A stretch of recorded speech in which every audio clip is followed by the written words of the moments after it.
What if I told you that the very struggles you're trying to escape from are actually the key to finding the inner peace you've been desperately seeking? What if the anxiety, the restlessness, the feeling that something is fundamentally wrong with your life isn't a problem to be solved, but a message to be understood? Carl Jung, one of the most revolutionary psychologists of the 20th century, discovered something profound about human nature that most of us spend our entire lives running from. He found that our greatest suffering often comes not from external circumstances, but from our inability to accept and integrate the darker, more uncomfortable parts of ourselves. Jung called this the shadow, and he believed that making peace with our shadow was the first step toward achieving what he called individuation, the process of becoming whole. But here's what's fascinating. Jung didn't just theorize about inner peace, he lived through his own psychological crisis, what he called his confrontation with the unconscious, and emerged with practical methods that have helped millions of people find genuine tranquility. These aren't feel-good platitudes or temporary fixes, these are deep, transformative approaches that address the root causes of our inner turmoil. Today, we're going to explore 5 of Jung's most powerful methods for finding inner peace. These techniques have been tested not just in therapy rooms, but in the real world by people who are struggling with the same questions you might be asking right now. How do I stop feeling so anxious all the time? How do I find meaning in my life? How do I become comfortable with who I really am? How do I stop running from myself? Jung once said, "The privilege of a lifetime is to become who you truly are, but becoming who you truly are requires courage. The courage to look at the parts of yourself you'd rather ignore, the courage to question the life you've been living, and the courage to choose authenticity over comfort." If you're ready for that journey, then let's begin.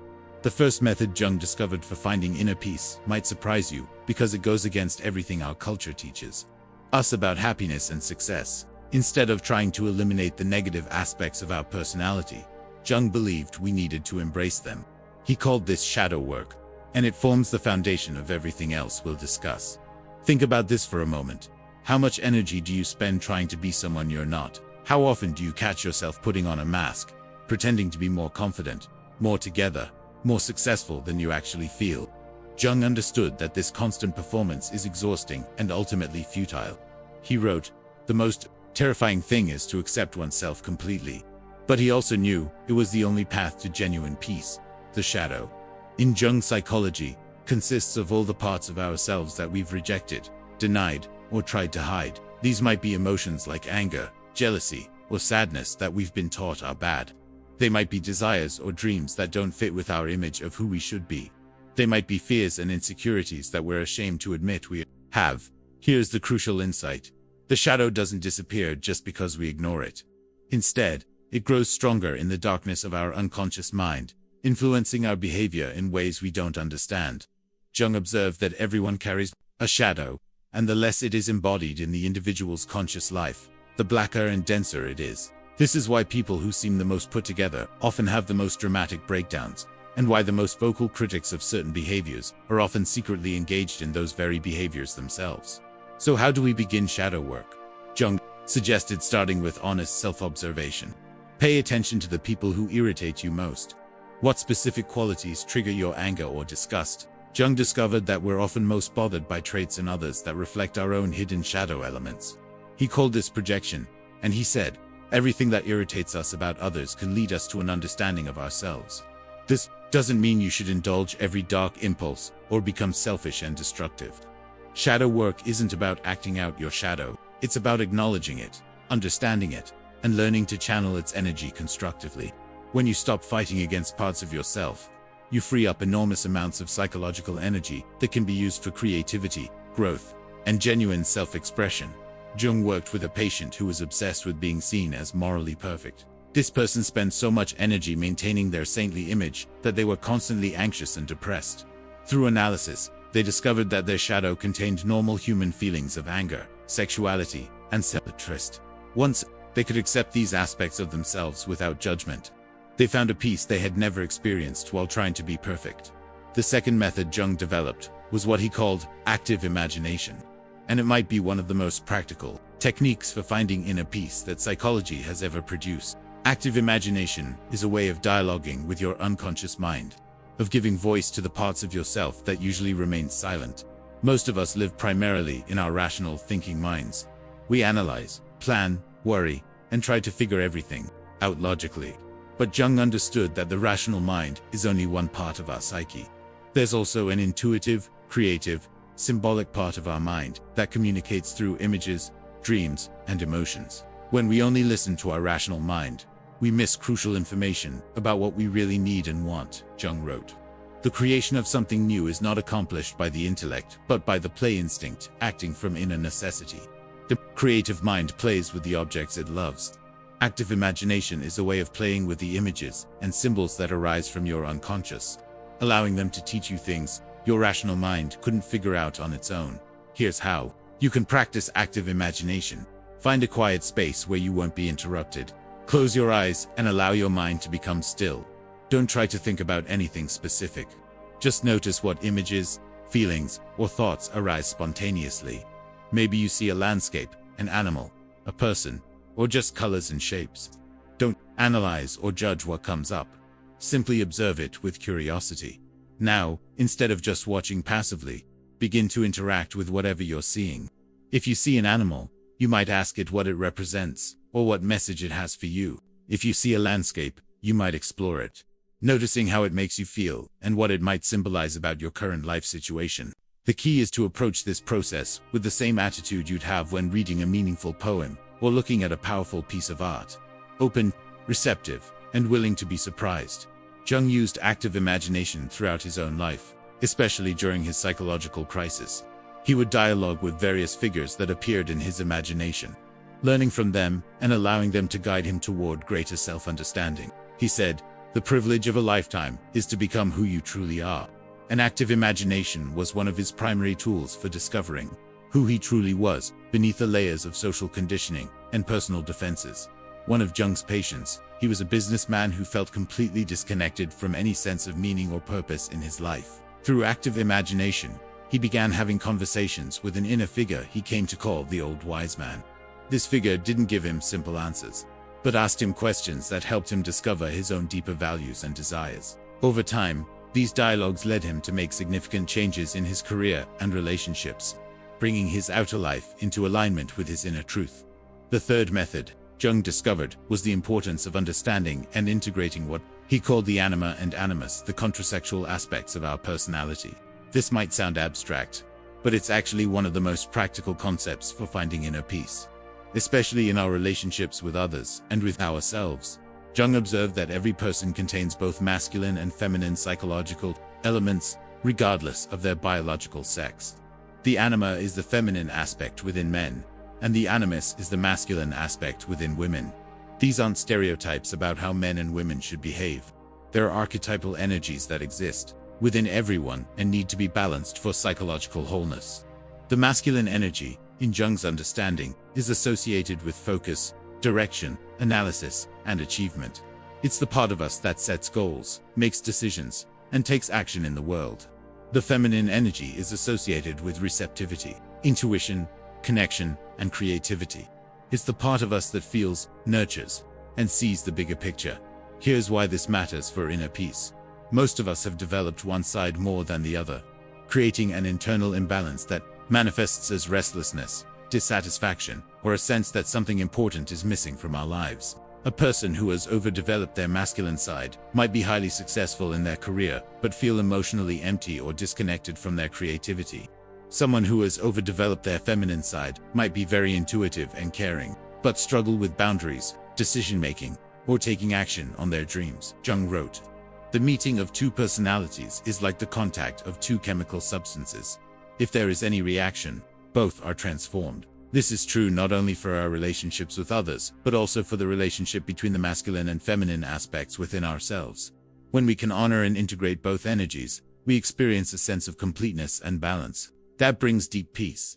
For men, integrating the anima often means learning to value emotions, intuition, and relationships as much as achievement and logic. It might mean developing their creative side, learning to be more receptive and flexible, or allowing themselves to be vulnerable and interdependent, rather than always trying to be strong and independent. For women, integrating the animus often means learning to trust their own thinking and judgment, to set clear boundaries, and to take decisive action on their own behalf. It might mean developing their analytical abilities, speaking up for themselves, or pursuing their own goals rather than always focusing on others' needs. But here's the crucial point. This integration isn't about becoming less masculine or less feminine. It's about becoming more whole. When a man integrates his anima, he doesn't become feminine. He becomes a more complete man. When a woman integrates her animus, she doesn't become masculine. She becomes a more complete woman. Jung worked with many couples and observed that we often project our undeveloped contrasexual side onto our romantic partners, expecting them to complete us in ways that we need to complete ourselves. This creates tremendous pressure on relationships and often leads to disappointment and conflict. But when we do the work of internal integration, our relationships become more balanced and peaceful because we're relating from wholeness rather than from need. The fourth method Jung developed was perhaps his most famous contribution to psychology: the process of individuation. Individuation is the journey of becoming your authentic self, separate from the roles and expectations that others have placed on you. It's the process of discovering who you really are beneath all the masks you've learned to wear. Jung understood that most of us live what he called a provisional life. We postpone being our true selves because we're waiting for the right conditions, the right relationship, the right career, or the right moment. We tell ourselves we'll be authentic and pursue our real dreams once we've achieved certain goals or overcome certain obstacles. But Jung discovered that this provisional life is one of the main sources of psychological suffering. He wrote, "The most terrifying thing is to accept oneself completely." But he also knew that this acceptance is the foundation of all genuine happiness and peace. Individuation requires us to stop living for other people's approval and start living according to our own deepest values and authentic nature. This doesn't mean becoming selfish or inconsiderate of others. True individuation actually makes us more capable of genuine love and service because we're giving from fullness rather than from emptiness. When you know who you are and accept yourself completely, you no longer need others to validate you or complete you. This freedom allows you to relate to others from a place of choice rather than from desperation or neediness. The individuation process often begins with what Jung called a midlife crisis, though it can happen at any age. This is a period when the life you've been living no longer feels satisfying or meaningful. The goals that once motivated you seem empty, and you start questioning everything you thought you knew about yourself and what you wanted from life. Jung saw this crisis not as a problem, but as an opportunity. He said, "The privilege of a lifetime is to become who you truly are." The crisis is often the psyche's way of calling you back to your authentic path. It's an invitation to stop living someone else's idea of a good life and start creating your own. Individuation requires courage because it often means disappointing people who have expectations of you. It might mean changing careers, ending relationships that no longer serve you, or pursuing dreams that others consider impractical or unrealistic. It means being willing to be misunderstood or criticized in order to be true to yourself. But Jung discovered that the peace that comes from living authentically is unlike any other kind of happiness. It's not dependent on external circumstances or other people's opinions. It's a deep, unshakable sense of rightness with yourself and your choices. Jung wrote, "Your vision becomes clear when you look into your heart. Who looks outside dreams. Who looks inside awakens." One of Jung's most powerful insights was that individuation isn't a destination but a lifelong process. There's no point at which you can say, "I've arrived. I'm completely individuated now." It's an ongoing journey of becoming more and more yourself, of continually aligning your outer life with your inner truth. The fifth and final method Jung developed was what he called the transcendent function, the ability to hold paradox and contradiction without needing to resolve them immediately. This might be the most sophisticated of Jung's techniques, but it's also one of the most powerful for finding lasting inner peace. Most of us have been taught to think in terms of either or. Either we're happy or sad. Either we're successful or failing. Either we're good or bad. We spend enormous amounts of energy trying to get to the good side of these equations and avoid the bad sides. But Jung discovered that this black and white thinking is actually a source of suffering because it forces us to reject and fight against parts of our experience that are natural and inevitable. The transcendent function allows us to embrace both and instead of either or. You can be both confident and insecure, both successful and struggling, both loving and angry. These apparent contradictions don't need to be resolved. They need to be held in creative tension. Jung wrote, "The privilege of a lifetime is to become who you truly are. But becoming who you truly are requires accepting the full spectrum of your humanity, including the contradictions and paradoxes that make you unique. When you can hold these opposites without judgment, something magical happens. A third option emerges that transcends both extremes. For example, instead of oscillating between being overly aggressive or completely passive in your relationships, you might discover assertiveness, a middle way that incorporates the strength of aggression without its destructiveness and the receptivity of passivity without its powerlessness. This isn't a compromise. It's a creative synthesis that's more powerful than either extreme alone. The transcendent function also applies to our relationship with uncertainty and change.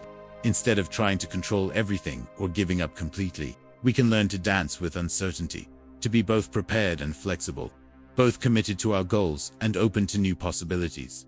Jung used this principle in his own life when he was trying to balance his scientific training with his growing interest in spirituality and the mystical aspects of human experience. Rather than choosing one or the other, he found a way to be both a rigorous scientist and a spiritual seeker. This integration led to some of his most important discoveries about the human psyche. Practicing the transcendent function requires developing what Jung called holding the tension. When you're faced with two conflicting desires, emotions, or options, instead of immediately trying to resolve the conflict, you sit with it. You allow both sides to exist without judgment, and you wait to see what emerges from this creative tension. This isn't passive indecision, it's active patience. You're actively holding space for a new solution to emerge, one that honors both sides of the conflict while transcending their limitations. Jung discovered that the psyche has an amazing ability to find creative solutions. When we stop forcing premature resolutions, one of Jung's patients was torn between her desire for stable, conventional marriage and her need for creative freedom and independence. Instead of choosing one or the other, Jung helped her hold this tension until she found a way to have both. A relationship that honored her need for security while also supporting her artistic expression and independence. Now, you might be wondering how to actually implement these 5 methods in your daily life. The truth is, Jung's approach to inner peace isn't about following a rigid program or checking off boxes. It's about developing a new relationship with yourself and your inner world. Start by paying attention to your dreams, your emotional reactions, and the patterns in your relationships. Notice what triggers you, what you judge in others, and what you're trying to avoid in yourself. This awareness is the beginning of shadow work. Experiment with active imagination by setting aside time for quiet reflection and inner dialogue. Don't worry about doing it right. Just be curious about what emerges when you stop trying to control your thoughts and allow your unconscious wisdom to speak. Look for ways to balance the masculine and feminine energies in your life. If you're always pushing and achieving, try incorporating more receptivity and intuition. If you're always adapting to others, try developing more clarity about your own needs and boundaries. Question the life you're living and ask yourself whether it truly reflects who you are or who you think you should be.